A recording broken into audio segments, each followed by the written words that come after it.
Tepuk tangan bagi Tuhan kita. Puji nama Tuhan. Silakan teman-teman duduk. Shalom. Baru terdengar 3 orang. Shalom. Satu kehormatan Ko Michael beberapa waktu yang lalu. Yang mana sekian tahun melayani di GSJS. Baik yang ada di Grand City maupun di Pakuan Mall. Di ibadah hari Minggu terkadang 4 kali kebaktian, terkadang 5 kali kebaktian, terkadang bahkan sampai 6 kali kebaktian. Dan satu kehormatan dari Tuhan juga Ko Andrew mengizinkan saya ada bersama dengan teman-teman malam hari ini untuk bisa melayani di ibadah GSJS Youth. Dan ini kali pertama, jadi boleh saya memperkenalkan diri? Yang boleh angkat tangan? Jangan setengah tiang, itu tanda kematian. Oke, nama saya Muhammad Riza Solihin. Satu kehormatan daripada Tuhan saya boleh melayani. Satu kehormatan daripada Tuhan saya bisa berdiri di hadapan Anda. Dan saya tidak menganggap diri lebih hebat, lebih rohani. Tapi semua karena kasih karunia Tuhan. Katakan ya. Nah, yuk langsung kita akan lihat apa yang Tuhan taruh dalam hati saya. Dari Markus. Pasal yang ke-14. Puji Tuhan, puji Tuhan, puji Tuhan. Dan sebetulnya pembahasan malam hari ini lahir dari obrolan cukup panjang sebetulnya. Hampir 2 jam tadi siang. Setelah mendarat di Juanda. Dan saya bersama Pastor Michael berkesempatan untuk berfellowship. Dan di akhir daripada pembicaraan bahwa kita sepakat bahwa oleh karena keadaan, oleh karena situasi, lebih tepatnya oleh karena umur sebetulnya. Saya harus lebih lagi mempersiapkan karena tahu diri. Katakan bersama dengan saya tahu diri. Belum semua katakan bersama dengan saya tahu diri. Karena saya tahu persis saya tidak akan pernah melayani selamanya. Saya harus tahu diri. Bahwa harus mempersiapkan, mengantisipasi satu generasi berikutnya. Yaitu adalah Anda.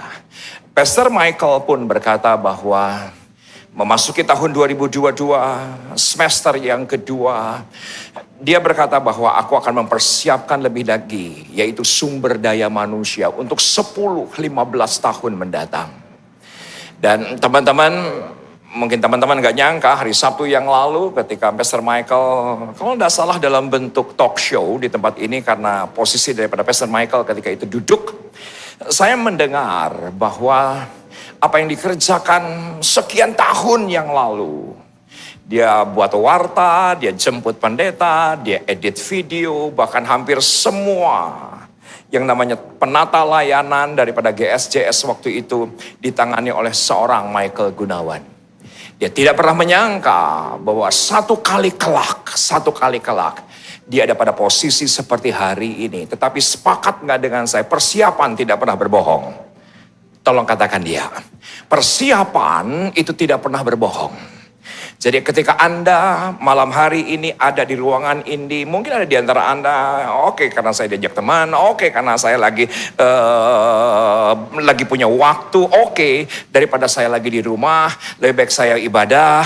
Tetapi saya tahu persis bahwa ada satu destiny, ada satu panggilan, ada satu penetapan Allah yang tidak pernah kita sangka sebetulnya. Padahal itu adalah sebuah persiapan. Dan persiapan tidak pernah berbohong. Tidak pernah berbohong. Nah yuk kita akan lihat Markus pasal yang ke-14. Markus pasal yang ke-14 cukup detail sebetulnya. Ketika itu Tuhan Yesus posisinya ada di Betania. Teman-teman, Tuhan Yesus sebetulnya hampir tidak pernah menginap di Yerusalem. Ya, dia benar lahir di Bethlehem, dekat Yerusalem. Tapi setelah dia harus pergi ke Mesir. Dan ketika Herodes wafat, dia bukan kembali ke Bethlehem. Dia kembali ke Nazaret. Nazaret jauh daripada Yerusalem. Kalau perjalanan hari ini menggunakan bus pariwisata kira-kira 3-4 jam lah. Tetapi setahun 3 kali Keluarga dari Nazaret selalu ke Yerusalem. Dan Yesus tidak pernah bermalam di Yerusalem. Yesus bersama dengan keluarga selalu bermalam di satu kampung kecil. Namanya adalah Betania. Betania sendiri artinya house of death, rumah kencan. Saudaraku, Yesus tidak pernah jatuh cinta dengan Bethlehem. Yesus tidak pernah jatuh cinta dengan Nazaret. Yesus tidak pernah jatuh cinta dengan yang namanya kota Nain. Bahkan Yesus tidak pernah jatuh cinta kepada satu kota namanya Tiberias. Saudaraku, yang dibangun oleh seorang kaisar namanya Tiberius. Tidak pernah dia jatuh cinta dengan satu kota kecil namanya Betania. Maka arti Betania adalah house of death, rumah kencan. Saudaraku, percaya saya, maaf saya belum ke Malang sebetulnya. Tapi saya begitu yakin kota Malang jauh lebih cantik dibandingkan dengan kota Betania. Tidak ada apa-apa Betania. Saya sudah hampir 20 kali ke Israel. Nah, saudaraku, dari sekian puluh kali saya ke Israel, hanya berkesempatan 4 kali ke Betania. Kenapa? Karena Betania dikuasai oleh Palestina. Jadi kalau kita mau ke Betania, pagi-pagi kita harus telepon pos polisi yang ada. Bolehkah ke Betania? Nggak bisa. Saudaraku, grup walaupun sudah ada janji dengan situs yang ada di Betania, harus dibatalkan demi keamanan grup. Padahal saya sangat senang dengan Betania. Dan Yesus pun demikian, dia jatuh cinta dengan satu kota namanya Betania, house of death. Bukan karena pemandangannya, tapi oleh karena ada 3 pribadi. Maria, Marta, dan Lazarus. Dia jatuh cinta. Nah, kita lihat ketika posisi daripada Tuhan Yesus ada di Betania. Pagi hari itu ternyata menjelang Paskah. Dan ternyata inilah Paskah yang terakhir daripada Tuhan Yesus. Dan ketika setelah Yesus diurapi di Betania, yuk sama-sama kita lihat ayat yang ke-12. Ayat yang ke-12. Saya berharap semua Anda bisa buka Alkitab. Teman-teman, saya harap bisa membuka note di Alkitab digital Anda. Karena saya tahu persis ini berlaku untuk Anda dan saya mempersiapkan diri. Kenapa? Yuk perhatikan ayat yang ke-12. Demikian firman Tuhan. Pada hari pertama dari hari raya roti tidak beragi, pada waktu orang menyembelih domba Paskah. Jelas menyembelih domba Paskah, karena Yesus sendiri ada penggenapan daripada darah anak domba Paskah yang disembelih. Dan inilah persiapan daripada Paskah yang terakhir daripada Tuhan Yesus di masa hidupnya. Perhatikan, murid-murid Yesus berkata kepadanya, ke tempat mana engkau kehendaki kami pergi untuk mempersiapkan perjamuan Paskah bagimu. Katakan bersama dengan saya, mempersiapkan. Belum semua, katakan bersama dengan saya, mempersiapkan. Saudara, pada sebuah pagi setelah Yesus diurapi di Betania, apa yang terjadi? Muridnya berkata, di mana kita akan mempersiapkan perjamuan Paskah yang para murid tahu itu adalah perjamuan Paskah penting. Karena perjamuan Paskah yang terakhir. Sepakat nggak dengan saya? Terakhir pasti penting. Ya nggak sih? Ya kan, pesan terakhir pasti penting. Saudaraku, kata-kata terakhir pasti penting. Makan Paskah itu juga penting. Maka muridnya berkata kepada Tuhan Yesus ketika posisinya masih di Betania. Betania, saudaraku, hari ini kira-kira 30 menit menggunakan bus menuju ke Yerusalem. Teman-teman, satu kali kelak saya berdoa, tolong diaminkan, GSCS Youth pindah ke Yerusalem. Nah, ya kan? Saudaraku, tolong diaminkan. Nanti kita bikin acara travel begitu bersama Pastor Michael, bersama Pastor Andrew. Saudaraku, GSCS Pakuan Mall Tibur pindah ke Bukit Zaitun. Nah, kalau Anda foto grup di Bukit Zaitun, apa yang terjadi? Anda akan lihat ke bawah, itulah satu kampung kecil namanya Betania. Hanya 30 menit. Dan ketika di Betania, Yesus ditanya kapan dan di mana kita mempersiapkan Paskah. Perhatikan ayat 13. Perhatikan ayat yang ke-13. Lalu ia menyuruh 2 orang muridnya dengan pesan, pergilah ke kota, tentunya Yerusalem, yang 30 menit kemudian.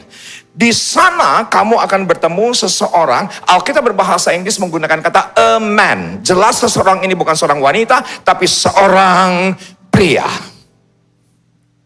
Yang membawa kendi berisi air, ikutilah dia. Pada zaman itu, jarang orang membawa kendi berisi air. Pada zaman itu, seringkali orang membawa kendi berisi anggur. Nah, tolong perhatikan. Posisi Tuhan Yesus ada di mana? Saudara ikutin khotbah saya? Pelan-pelan. Saudaraku, posisi Tuhan Yesus ada di mana?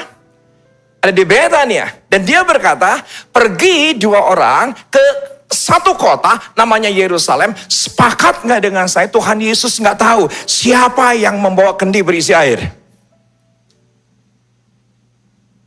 Setuju? No idea. Kalau dia punya ide, sepakat nggak dengan saya? Tuhan Yesus akan bilang gini, kamu ke Yerusalem ketemu dengan si A di jalan ini, kemanapun dia pergi, ikuti dia. Saudaraku, tidak ada indikasi. Indikasinya Tuhan Yesus tidak tahu siapa yang membawa kendi berisi air. Saya bisa membayangkan. Itu dua orang ketika sampai di Yerusalem, apa yang terjadi? Orang ini akan terus memperhatikan kendi. Ini anggur atau air? Ini anggur atau air? Ini anggur atau air? Ketika air, apa yang terjadi? Tuhan Yesus bilang begini, ikutilah dia. Sepakat nggak dengan saya? Tuhan Yesus nggak tahu dia akan kemana. Setuju? Kenapa? Saudaraku, kalau dia tahu kemana, langsung saja Tuhan Yesus akan berkata, dua orang, kamu ke gang A, nomor rumah sekian, kamu datangi. Tidak perlu repot-repot seperti teka-teki silang. Kalau ada orang yang membawa kendi berisi air, kamu ke sana. Tetapi Tuhan Yesus jelas, ikuti dia. Perhatikan ayat yang ke-14. Dan katakanlah kepada pemilik rumah yang dimasukinya, sepakat nggak dengan saya? Tuhan Yesus nggak tahu nama pemilik daripada rumah ini. Setuju? Ya, kalau dia tahu langsung saja ketika dia di Betania, kamu datangi gang A, nomor sekian, masuk. Ini tidak. Tapi dua orang masuk ke Yerusalem, kalau ada orang membawa kendi berisi air, ikuti dia. Kalau dia masuk ke dalam rumah, perhatikan ayat 14. Pesan guru, di manakah ruangan yang disediakan bagiku untuk makan Paskah bersama-sama dengan murid-muridku? Sepakat nggak dengan saya? Berarti Tuhan Yesus mencari sebuah ruangan. Dan ruangan itu adalah Anda dan saya. Katakan ya. Saya ngelihat tangan-tangan kanan yang terangkat. Yang punya tangan kanan, silahkan angkat tangan tinggi-tinggi. Dan teman-teman yang punya tangan kanan tinggi-tinggi, sekarang tepuk dada Anda. Dan Anda berkata, ini ruangannya Tuhan. Katakan ya. Kenapa? Karena Paulus berkata, bahwa tubuhmu adalah bait Roh Kudus. Tubuhmu adalah bait Allah. Tolong perhatikan. Destiny yang paling tinggi dalam kehidupan Anda dan saya bukan jadi gembala sidang terkenal, bukan jadi pengkhotbah yang terkenal, bukan jadi entrepreneur yang sukses. Saudaraku, panggilan hebat adalah tubuh ini bait suci. Bisa ngerti maksud saya? Siapa kita? Siapa Muhammad Rizal Solihin? 20 tahun narkoba. Siapa Muhammad Rizal Solihin? Yang namanya 20 tahun, yang namanya dosa menjadi sebuah keseharian dalam kehidupan. Siapa saya? Saudara, tapi saya tahu persis. Panggilan tertinggi dalam kehidupan saya adalah ketika saya menjadi baitnya Tuhan. Ini menjadi ruangannya Allah. Dan dia berkata, di mana ruangan itu? Dan kalau engkau ketemu dengan pemilik rumah itu, di mana ruangan itu? Ayat yang ke-15. Saya tutup di sini. Bersukacitalah, karena saya akan akhiri khotbahnya. Ayat yang ke-15, perhatikan. Lalu orang itu, atau yuk sama-sama kita baca sama-sama. Sama-sama ayat 15. 2, 3, ya. Lalu orang itu akan menunjukkan kamu sebuah ruangan atas yang besar, yang sudah lengkap dan tersedia. Disitulah kamu harus mempersiapkan perjamuan Paskah untuk kita. Siapa yang sudah dengan saya? Pemilik rumah ini dahsyat.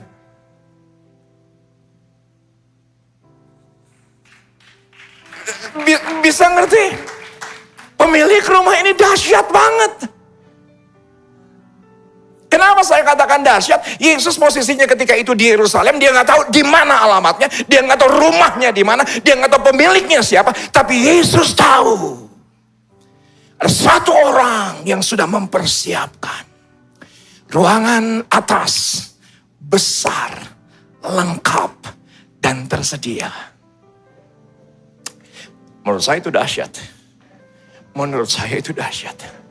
Dan itulah Anda dan saya malam hari ini yang dipersiapkan untuk mempersiapkan kunjungan Tuhan untuk Surabaya, kunjungan Tuhan untuk bangsa ini, kunjungan Allah untuk mentransformasi. Ya, dia bisa pakai segala sesuatu, tapi minta maaf, dia nggak bakal pakai gedung gereja, dia nggak bakal pakai yang namanya gedung fisik, dia selalu pakai seseorang, yaitu Anda dan saya.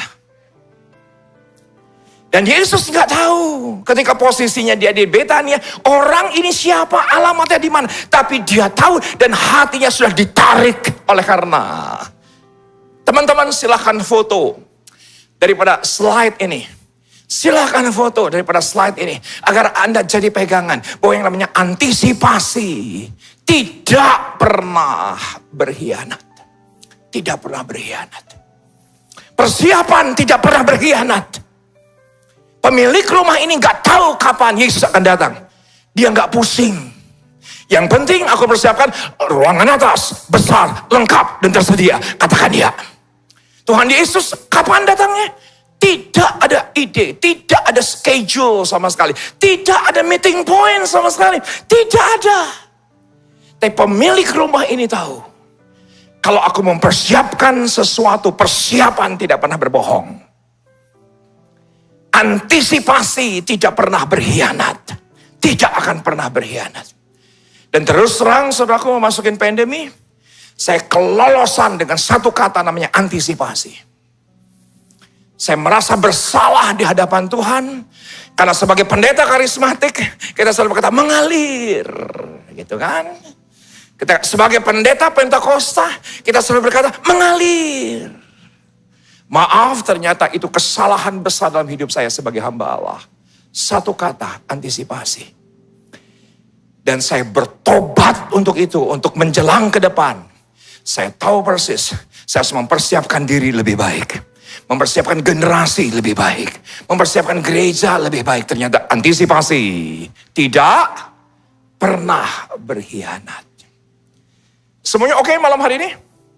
Semuanya oke malam hari ini? Saya harap saya bisa menerjemahkan isi hati Tuhan malam hari ini. Saudaraku, ada pemilik rumah yang mengantisipasi kapan Yesus datang, dia nggak tahu.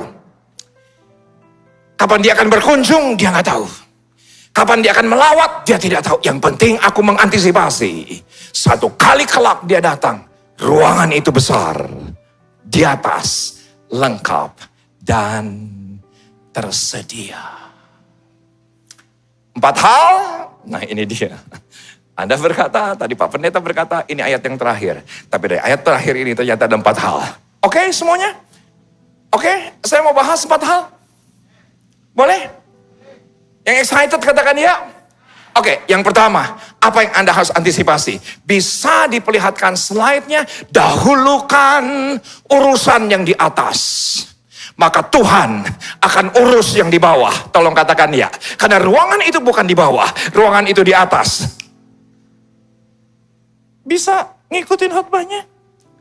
Karena ruangan itu tidak di bawah. Ruangan itu di atas. Maka bahasan daripada Paulus, pikirkanlah perkara-perkara di atas. Bukan perkara-perkara di bawah. Karena ruangan itu oleh pemilik rumah tidak disediakan di bawah, tapi di atas. Dan saya memberanikan diri, saya nggak pernah sekolah Alkitab, saya tidak pernah sekolah seminari. Saya tidak pernah sekolah teologi sehari pun. Saya memberanikan diri berkata, ya benar, di sini Tuhan Yesus makan malam Paskah terakhir, perjamuan malam yang terakhir, pembasuhan kaki. Tapi yang hebat adalah, di ruangan yang sama, Pentakosta, katakan bersama dengan saya Pentakosta. Belum semua, katakan bersama dengan saya Pentakosta. Roh Kudus dicurahkan. Roh Kudus dicurahkan bukan di ruangan bawah, tapi loteng atas Yerusalem. Saya berani bilang pemiliknya sama. Saya berani bilang rumah yang sama. Kenapa? Karena pemilik rumah mendahulukan hal di atas, nanti yang di bawah pasti diurus Tuhan. Pasti diurus Tuhan. Mungkin Anda berkata, Pak Pendeta bukannya saya harus kuliah. Saya setuju. Pak Pendeta bukannya saya harus buka toko.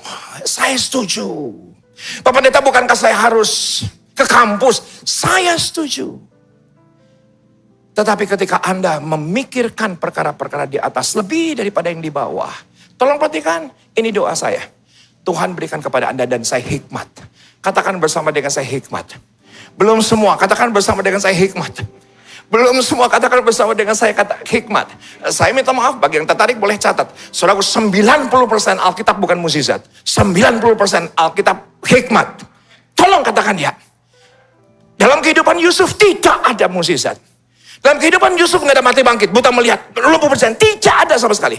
Dalam kehidupan Abraham tidak ada mati bangkit, buta melihat, lumpuh berjalan. Dalam kehidupan Ayub apalagi tidak ada mati bangkit, buta melihat, lumpuh berjalan. Yang adalah hikmat. Dalam kehidupan Salomo tidak ada yang namanya mukjizat. Dalam kehidupan 90% Alkitab yaitu adalah hikmat.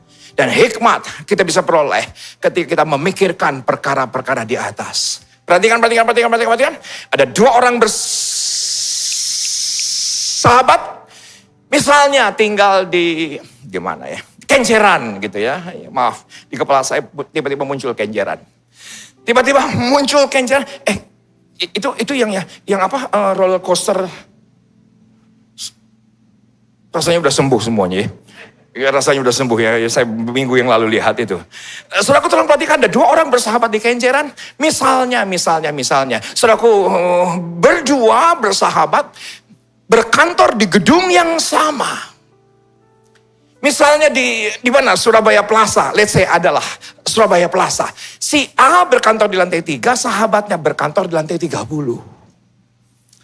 Biasa pulang sama, pergi sama bareng, karena toh rumah bareng, kantor juga di gedung yang sama. Tiba-tiba, yang berkantor di lantai 3 bilang begini, jangan pulang sekarang. Kayak dari depan kantor gue, itu yang namanya jalanan macet. Tapi tiba-tiba, yang berkantor di lantai 30 bilang gini, justru pulang sekarang. Kenapa pulang sekarang? Karena dari lantai 30 kelihatan macetnya cuma 5 meter. Setelah lampu merah lancar. Sepakat nggak dengan saya? Dari lantai 3 nggak kelihatan. Bisa ngerti? Dari lantai 30 bisa kelihatan. Dahulukan hal di atas. Nanti Tuhan urus yang lantai 3. Tuhan urus kampusmu, Tuhan urus keuanganmu, Tuhan urus kesehatanmu, Tuhan urus kuliahmu. Tolong katakan ya. Karena Tuhan akan berikan kepada kita hikmat. Karena 90% bahkan 10% sebelum mukjizat terjadi didahului oleh hikmat. Sebelum Yesus melakukan mukjizat selalu didahului dengan hikmat. Ketika kita mendahulukan hal di atas, maka Tuhan akan urus hal yang di bawah. Yang pertama, dahulukan hal yang di atas. Perhatikan yang kedua. Langsung dicatat. Yang kedua, ternyata ruangan itu di atas dan besar. Katakan bersama dengan saya besar. Saudaraku memasuki semester kedua tahun 2022. Perbesar kapasitas iman kita. Perbesar kapasitas kasih kita. Perbesar kapasitas pengharapan kita. Saudaraku, saya tahu persis.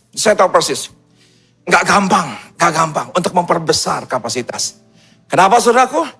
Karena yang menghimpit adalah kekecewaan, yang menghimpit adalah anxiety, yang menghimpit adalah ketakutan, yang menghimpit adalah kekhawatiran, yang menghimpit adalah kekecewaan. Padahal itu hal yang kecil, ya gak sih? Dibandingkan Tuhan kita yang besar.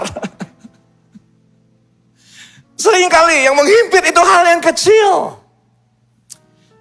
Ketika awal daripada pandemi di tempat saya menggembalakan 7 kali kebaktian. Saya berkata kepada jemaat, tanggal 15 Maret, besok minum temulawak, besok minum jamu. Gak pernah kebayang tanggal 16 Maret. Sekolah dari rumah, bekerja dari rumah. Dalam 2 minggu, saya mau jujur di hadapan Anda, iman saya hancur. Pengharapan saya hancur. Kasih saya hancur. Istri wakil saya di gereja meninggal. Keluhannya jantung, keluar dari kamar mayat, prokes COVID. Diiringi brimob. Saya harus makamkan. 2 hari kemudian,